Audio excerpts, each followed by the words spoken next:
Bienvenue dans cette nouvelle vidéo sur l'apprentissage de la télé par design de 4v5. Alors si vous êtes nouveau sur cette chaîne, n'oubliez surtout pas de vous abonner et de liker la vidéo. Alors, on va dessiner une nouvelle pièce, on fait un CTRL N, on va dans Path, on le renomme comme bonus somme. Pour ma part, je vais le nommer pièce 4. Alors dans les vidéos précédentes, on a eu à réaliser plusieurs tâches comme la symétrie et faire un miroir. Ici, on va apprendre autre astuce, comment on peut le faire d'une autre manière depuis notre atelier ici par design. Donc ici, on voit bien nos composants de transformation, on voit des translations, rotations, symétrie. Donc c'est ce qu'on va apprendre à faire depuis ici. Donc on va dessiner une nouvelle pièce suivant le plan d'abord XY.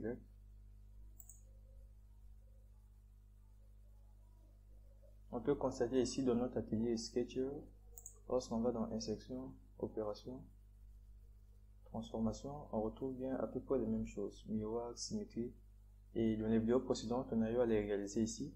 Et dans cette vidéo, on va apprendre à le faire depuis Path Design. Donc, on va prendre un contour blanc. J'espère que vous savez comment restaurer la barre d'outils si ça ne s'affiche pas. Donc ce qu'on ferait ici, c'est quoi? C'est de placer notre contour blanc de façon symétrique à notre repère vertical. Donc ici, on vient au niveau de l'axe, on va sélectionner les deux extrémités de l'axe, toujours en maintenant un contrôle. En plus, la touche contrôle, en tout cas, l'ordre de sélection est primordial. Il faut d'abord commencer par sélectionner les deux extrémités. Ensuite, le repère. Je viens dans contrainte choisie. Symétrie. On voit bien que les distances de part et d'autre sont égales. Tout comme je pouvais essayer, si je ne le faisais pas de façon, si je ne respectais pas l'ordre de sélection, on voit bien ce que ça va donner. Je sélectionne par exemple cette extrémité. Je prends ici. Je sélectionne aussi ici. Vous voyez, ici il n'y a rien qui ne s'affiche. C'est parce que je n'ai pas respecté l'ordre de sélection. Donc on reprend, on sélectionne les deux extrémités.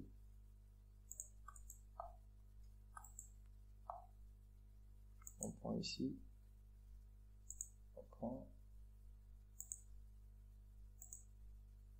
Et voilà, symétrie s'affiche de nouveau. Donc l'ordre de sélection est vraiment primordial. En tout cas, il faut y penser. Voilà, on met 40. Ici, on va modifier la distance de notre axe. Notre axe ici, c'est juste la distance qui sépare les centres de ces deux demi-cercles.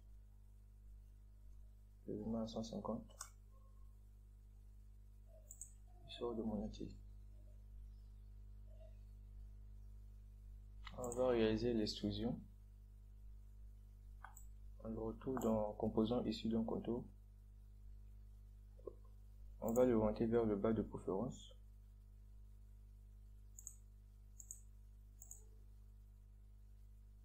On sélectionne toujours le même plan que tout à l'heure, XY.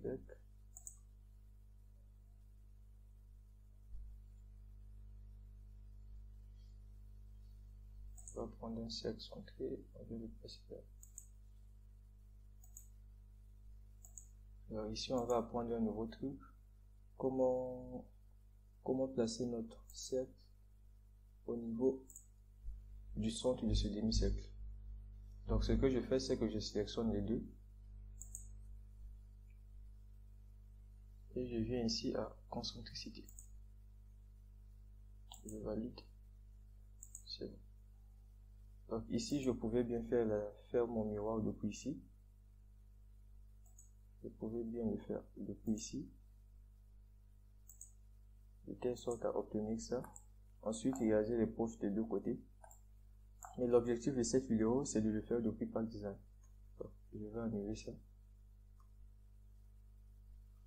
Je vais juste faire un CTRL Z pour annuler l'opération.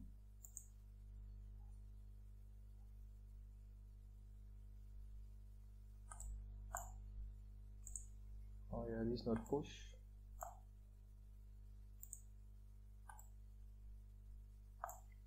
Ici, la poche est déjà sélectionnée. Je n'ai pas besoin de sélectionner ça de nouveau. On va dans Insertion, Composant de transformation. Ici, on voit qu'on a deux symétries. Ça c'est un miroir. Ça, cette symétrie, ça consiste juste à déplacer suivant un plan donné. Là, je choisis le plan sur lequel je vais faire ma symétrie. Ici, ce qu'on va constater, c'est que l'approche va simplement changer de côté. Voilà. Un CTRL Z pour annuler. Composant de transformation, on sélectionne la deuxième symétrie qui est un miroir. La symétrie, ça se fait toujours sur un plan donné. Sans plan, en tout cas, ça ne marchera pas. Donc, je prends ce plan. Voilà, c'est une nouvelle façon de faire notre miroir depuis Atelier Par Design. Alors, notre pièce n'est pas encore terminée.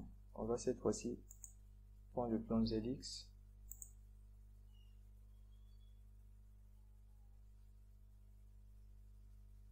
On prend toujours un contour blanc.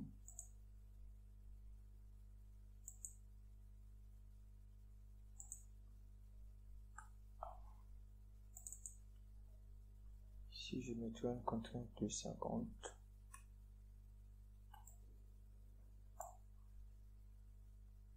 Je remets la vue normale, suivant ZX. Bon, je sélectionne l'extrémité de notre axe par rapport à l'axe horizontal pour déterminer aussi une contrainte que je veux. Je mets 40 par exemple. Je vais le réduire à 30.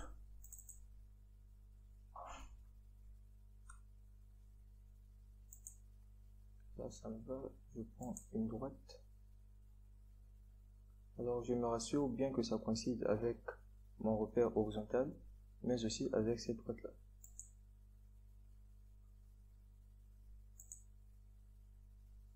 Une fois fait, je prends la gomme pour nettoyer.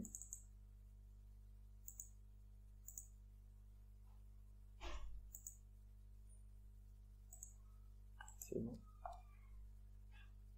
Je viens donc ajouter un nouveau cercle centré au niveau de ce point-ci.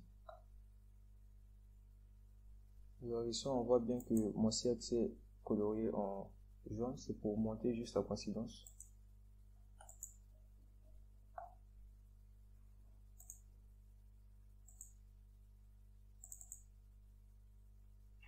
Je mets une contrainte de 28.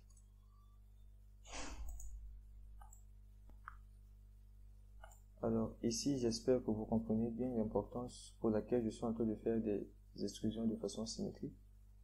Alors ici, c'est pour me permettre de bien placer mon esquisse tout au centre par rapport à mon repère, bien sûr, vu que je dessine souvent ce repère-ci. Donc mon esquisse se trouve tout au centre et très facilement, je n'aurai pas de complications de la réalisation de ma pièce. Donc, je ressors de l'atelier. Je fais de nouveau l'extrusion.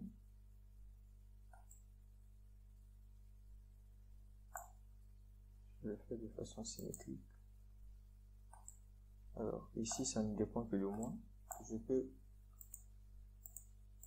soit m'arrêter là, si ma pièce ressemble à ça, bien sûr. Comme je peux l'augmenter, en tout cas, tout ne dépend que de moi. C'est pour cette raison que j'ai préféré mettre des extrusions de façon symétrique. Je vais le modifier en cliquant sur l'extrusion 2 que je veux modifier, un double clic dessus.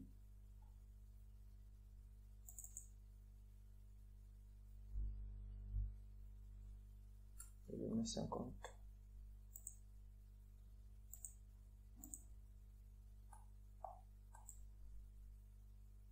Wow, ça a débordé.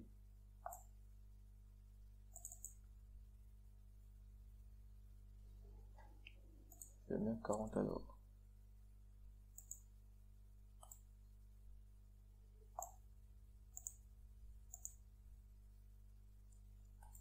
Alors, voilà à quoi ressemble ma pièce finale.